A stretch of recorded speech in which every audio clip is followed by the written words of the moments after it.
तो क्लियर कहा हूं ना, अगर मेरे कायद बैरिस्टर असदुद्दीन अवैसी साहब ने कहा कि नहीं सिर्फ लोकसभा लड़ो तो लोकसभा लड़ेंगे, उन्होंने कहा नहीं विधानसभा ही लड़ो तो विधानसभा लड़ेंगे, उन्होंने कहा कि दोनों जगह लड़ो तो दोनों जगह लड़ेंगे, और उन्होंने कहा कि नहीं दोनों जगह मत लड़ो, तुम लड़ो ही मत, तो नहीं लड़ेंगे।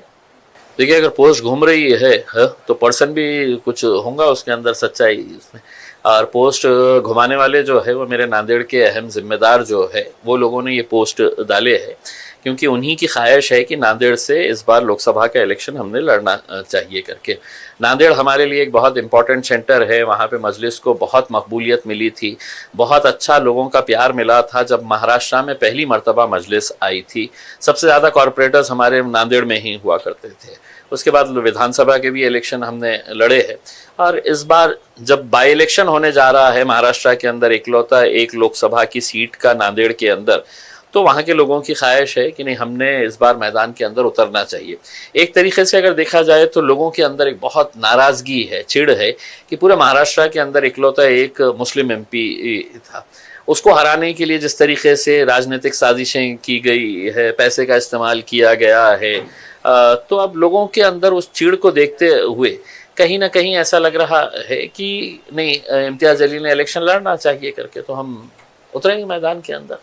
किस्मत आजमाएंगे। दो ही चीज़ हो सकती है, या तो आप हारते हैं या जीतते हैं, देखेंगे। ओवैसी साहब ने आप पर भरोसा रखकर आपके ऊपर ही सौंपा है कि आप कहाँ से लड़ेंगे, तो आपने वही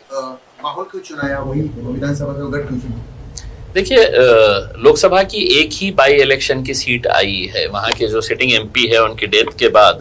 ये बाई इलेक्शन होने जा रहा है। अगर कोई और उससे बेहतर अगर होती कॉन्स्टिट्यूएंसी तो वहाँ पर विचार करे होते, लेकिन चूंकि इकलौती एक सीट है, और जैसा मैंने आपको बताया है कि मजलिस का और नांदेड़ का एक बहुत पुराना रिश्ता रहा है, हमारा बहुत अच्छा ऑर्गेनाइजेशन सेटअप है वहाँ पर, तो हमने नांदेड़ के अंदर जाने का फैसला किए है। आप और जरांगे की मीटिंग हुई थी, वहाँ पर कुछ अहम मुद्दों पे चर्चा हुई, तो कौन से मुद्दे थे और उसके बाद आपने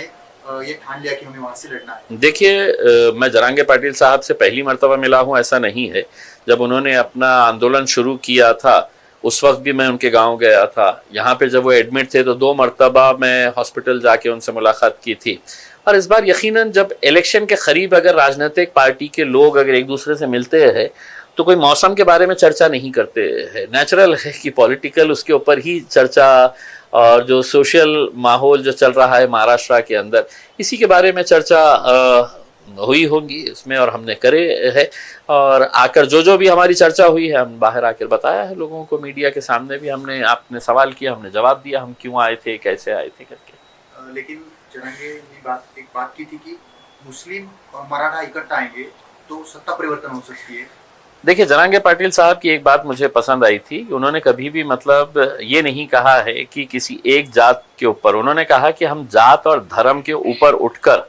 हम सभी लोगों को समाविष्ट करना चाहते हैं जिन जिन लोगों के साथ नाइंसाफ़ी हुई है करके उसमें। और एक अच्छी बात यह है कि जैसा मैं जरांगे पाटिल साहब के बारे में यही कहूँगा कि देखिए एक समाज, किसी एक मामूली सा आदमी, एक सादा सा आदमी गाँव का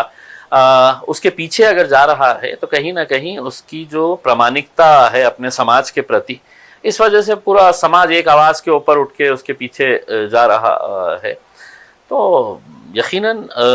अब हमारी भी सोच यही है कि जितने भी एस्टैब्लिश पॉलिटिकल पार्टीज और एस्टैब्लिश्ड नेता है महाराष्ट्र लोग हैं तो उनका चेहरा भी नहीं देखना चाह रहे हैं उसमें। आप खुद देखिएगा अभी जो हुकूमत के अंदर बैठे थे लोगों ने वोट किसको दिया था, हुकूमत में वो जाके किसके साथ बैठे हैं, किसके साथ दोस्ती कर लिए, किसके साथ गले मिल लिए है करके, तो लोगों का विश्वास अब राजनीति के ऊपर से ही खत्म होता जा रहा है। तो उनको एक ऑल्टरनेट देने के लिए हम सोच रहे हैं क्यों ना एक नया एक समीकरण तैयार किया जाए करके। सिटी का क्या माहौल है, क्योंकि अपने यहाँ पर जो कैंडिडेट्स है एमआईएम की ताकत यहाँ पर अच्छी है, उसके बाद कहाँ पर कौन से उम्मीदवार देंगे, इस तरह से क्या? चलिए शुक्र है आपने माना तो सही है कि एमआईएम की ताकत यहाँ पर अच्छी है, अच्छी ही नहीं है बहुत अच्छी है यहाँ पे,